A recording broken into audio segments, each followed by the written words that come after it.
चलिए स्टूडेंट, हम लोग क्वेश्चन नंबर 8 को सॉल्व करते हैं। देखिए क्वेश्चन नंबर 8 में क्या कहा जा रहा है।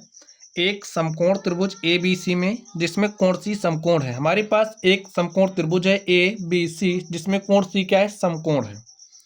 एम कर्ण ए बी का मध्य बिंदु है। यहाँ पर आप एक बिंदु एम देख रहे हैं और ए जो बिंदु एम है कर्ण ए बी का क्या है, मध्य बिंदु है। कर्ण ए बी का मध्य बिंदु, इसके कहने का मतलब क्या है कि ए बी के बीच में स्थित है। जब एम ए बी के बीच में स्थित होगा तो क्या होगा कि ये जो भाग है ए एम वो बराबर होगा किसके, बी एम के। आगे देखिए, सी को एम से मिलाकर डी तक इस प्रकार बढ़ाया गया कि डी एम बराबर सी एम। अब देखिए, सी को आगे बढ़ाकर एम पर मिला दिया गया है और फिर आगे बढ़ाकर के डी पर मिलाया गया है और कह रहा है कि जो सी एम है डी एम है वो बराबर है सी एम के।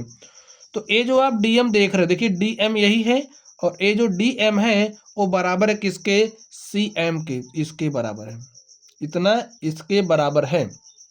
आगे देखिए, बिंदु डी को बिंदु बी से मिला दिया जाता है। ये जो बिंदु डी है, बिंदु डी को बिंदु बी से मिला दिया गया है। देखिए आकृति 7.23 दर्शाइए कि हमें क्या क्या दिखाना है। आप लोग ध्यान से देखिए, त्रिभुज ए एम सी सर्वांगसम है त्रिभुज बी एम डी के। ए एम सी सर्वांगसम है बी एम डी के, हमें ये दिखाना है। तो चलिए स्टूडेंट्स, हम लोग इसको सॉल्व करते हैं और देखते हैं हमारा सॉल्यूशन क्या होगा। तो सबसे पहला काम जो जो दिया है आप लोग उसको लिख लीजिए। लिखिए, दिया है ए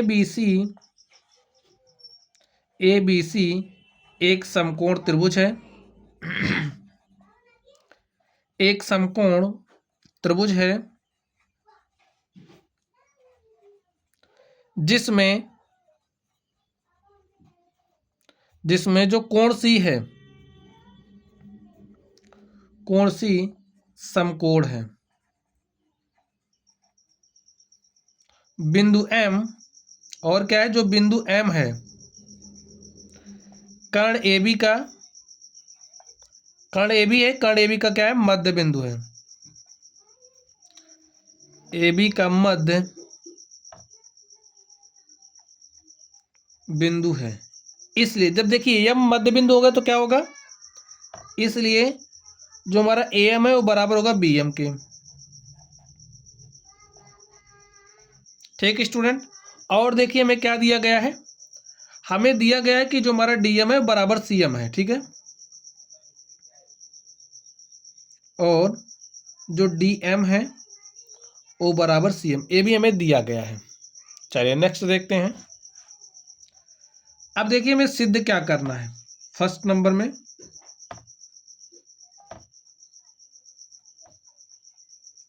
सिद्ध करना है,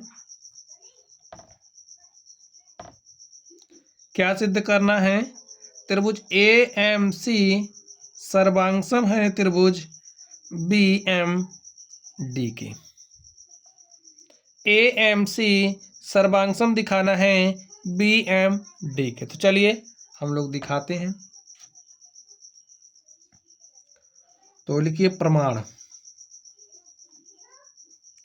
हम लोग किस में देखेंगे, त्रिभुज ए एम सी तथा बी एम डी में। लिखिए त्रिभुज ए एम सी तथा त्रिभुज बी एम डी में।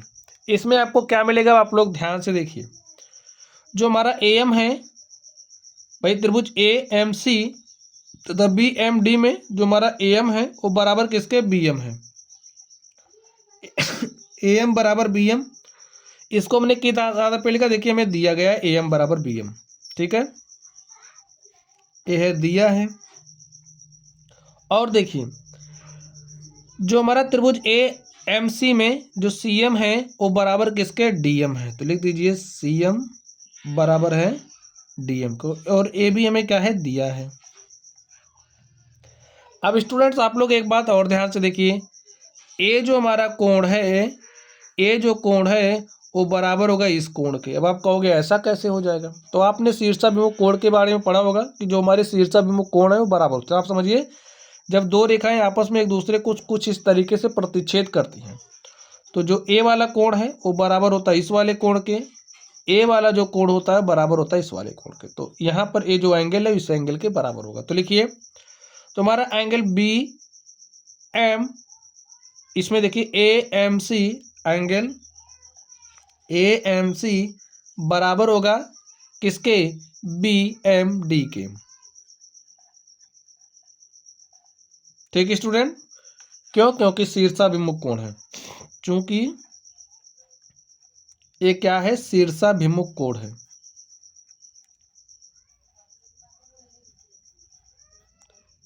ठीक है स्टूडेंट्स, चलिए अब आप लोग ध्यान से देखिए।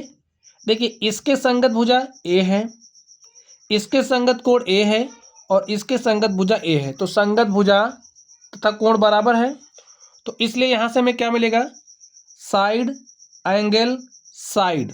भाई भुजा कोण भुजा सर्वांग समता की कसौटी से लिखिए,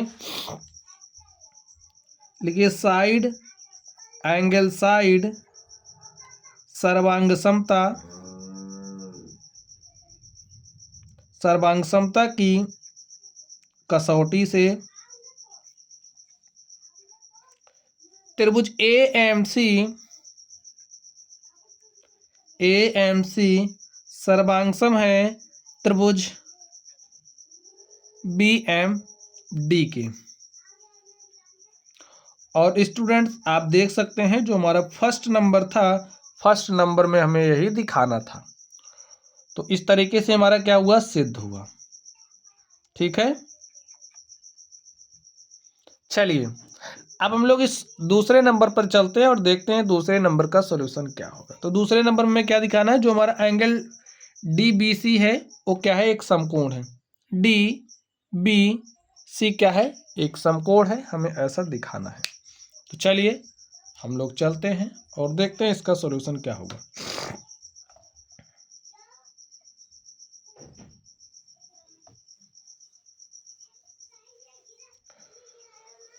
तो चलिए स्टूडेंट्स आप लोग ध्यान से देखिए।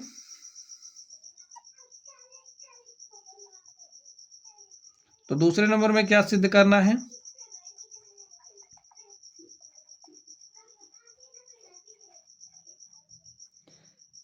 एंगल डी बी सी एक समकोण है, ये हमें दिखाना है। चलिए इसके लिए प्रमाण देते हैं। अब स्टूडेंट्स आप लोग कुछ बातें ध्यान से देखिए। ए जो हमारा त्रिभुज है, त्रिभुज ए बी सी तथा डी बी सी में लिखिए, और देखिए ए जो हमारा कोण क्या है, सी समकोण है। जब कोण सी समकोण है तो यहां से हमें मिल क्या रहा है, कोण सी समकोण है। और देखिए अगर हम ध्यान से देखें, ए वाला जो कोण है, ए वाला कोण वो देखिए बराबर हो रहा है इस वाले कोण के। अब आप कहोगे बराबर क्यों हो रहा है, क्योंकि जो हमारा त्रिभुज है ए एम सी वो सर्वांगसम है बी एम डी के। तो सर्वांगसम त्रिभुजों के संगत भाग बराबर होते हैं। तो इस वाले कोण के संगत भाग ए है, इसलिए ए जो हमारा कोण है इसके क्या है, बराबर है। तो और देखिए अगर हम देखेंगे तो ए हमारा क्या है, एकांतर कोण है। एकांतर कोण क्या है, बराबर है। तो स्टूडेंट्स लिख लीजिए, जो हमारा एंगल सी ए बी है, एंगल सी ए बी वो बराबर है किसके, डी डी ए वाला जो कोण है वो बराबर इसके, तो डी बी ए के।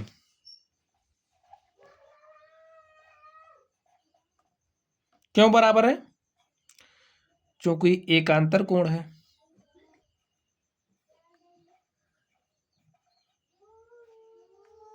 अब स्टूडेंट्स जब एकांतर कोण बराबर होते हैं, आप लोग एक बात समझ लीजिए, जैसे हमारे पास कोई दो रेखा इस तरीके से है और कोई एक त्रियकछेदी रेखा इस तरीके से दोनों रेखाओं को प्रतिच्छेद करती है। तो जब एकांतर कोण बराबर होते हैं, बात को आप ध्यान से समझ लीजिए, जब एकांतर कोण बराबर होते हैं तो ये जो रेखा है एल और एम, ये क्या होंगी, समांतर होंगी। तो यहाँ से हमें मिलेगा क्या कि जो रेखा ए सी है वो समांतर है बी डी के, इसलिए जो हमारा ए सी है वो समांतर किसके, बी डी के। यहाँ से ये बात हमें मिली। अब आगे आप लोग ध्यान से देखिए, ए रेखा इसके समांतर हो गई है। अब स्टूडेंट्स अगर हम लोग इस त्रिभुज में देखें ए बी सी तथा डी बी सी में, तो ए जो हमारी भुजा ए सी है वो बराबर होगा बी डी के, ए सी बराबर बी डी। अब आप कहोगे ए सी बराबर बी डी आपने क्यों लिखा, तो स्टूडेंट्स अभी इसके पहले हमने एक बात प्रूव किया था। क्या सिद्ध किया था हमने कि जो हमारा त्रिभुज ए एम सी है वो सर्वांगसम है त्रिभुज बी एम डी के। तो इसके संगत भुजा ए है, तो सर्वांगसम त्रिभुजों के संगत भाग बराबर होते हैं, इसलिए ए जो हमारा ए सी है ए सी के संगत बी डी है, तो हमारा ए सी बराबर किसके, बी डी के। ठीक है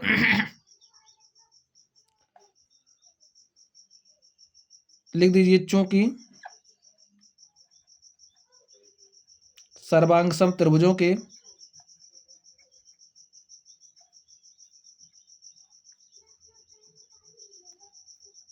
संगत भाग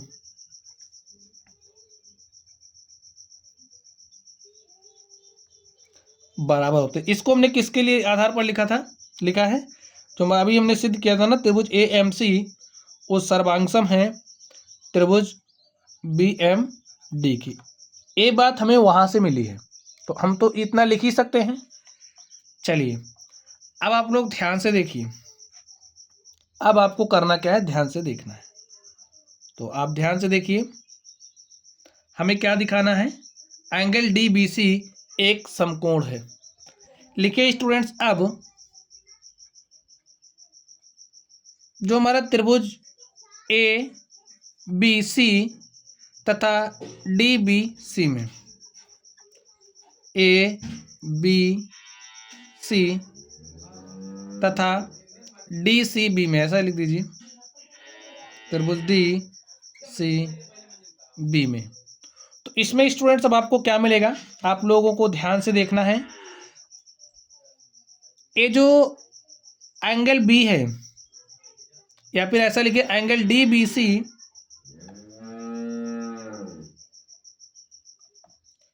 ए बी सी तथा डी सी बी में, तो आप लिखिए जो हमारा एंगल सी है और जो एंगल बी है उसका जो योग होगा बराबर होगा 180 डिग्री के। अब आप कहोगे ऐसा क्यों होगा, लिखिए एक ही ओर के अंतःकोणों का योग संपूरक होता है, एक ही ओर के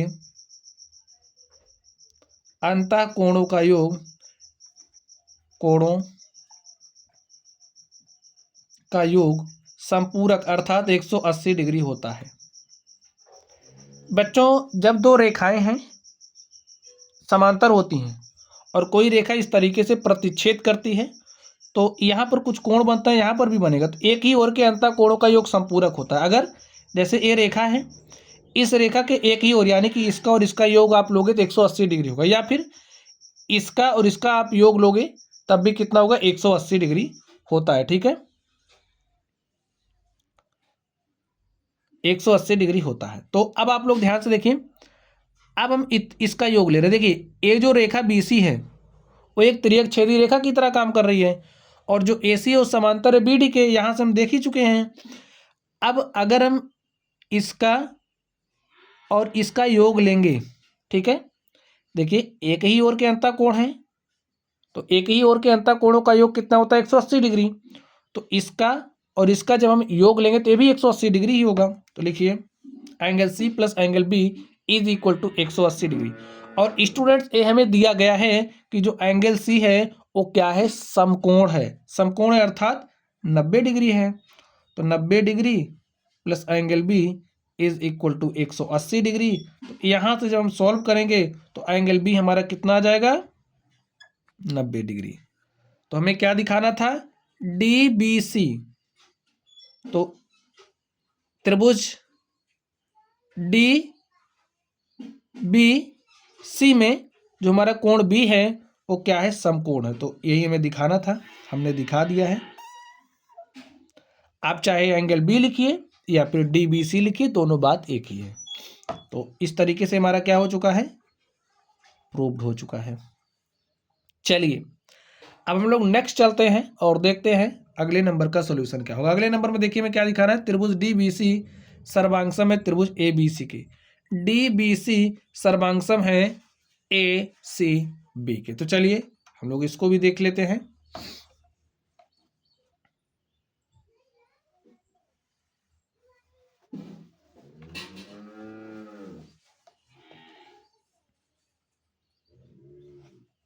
लिखिए, सिद्ध करना है, सिद्ध करना है जो त्रिभुज डी बी सी है वो सर्वांगसम है त्रिभुज ए सी बी के। तो चलिए इसके लिए प्रमाण देते हैं। अब स्टूडेंट लिखिए, त्रिभुज डी बी सी तथा त्रिभुज ए सी बी में, तो इसमें आपको क्या मिलेगा, जो हमारा बी डी है वो बराबर है ए सी के, जो हमारा बी डी है वो बराबर है सी ए के, या फिर ऐसा भी कह सकते हैं जो हमारा डी बी है वो बराबर है ए सी के। तो लिखिए डी बी बराबर ए सी है। आगे देखिए, ए जो भुजा इसके बराबर हो गई, इसके संगत भुजा ए बराबर हो गई। ए जो कोण है एंगल बी, या फिर आप कह सकते हो एंगल डी बी सी, ठीक है, वो बराबर है एंगल ए सी बी के, अर्थात एंगल सी के। प्रत्येक 90 डिग्री है। हम सिद्ध ही कर चुके हैं, तो 90 दिया था, एक तो हमने 90 सिद्ध कर दिया है, प्रत्येक 90 डिग्री। अब आप लोग ध्यान से देखिए, जो बी सी है वो त्रिभुज डी बी सी में भी है और ए सी बी में भी है, तो उभयनिष्ठ है। तो लिखिए बी सी बराबर बी सी, चूंकि क्या है, ये उभयनिष्ठ भुजा है।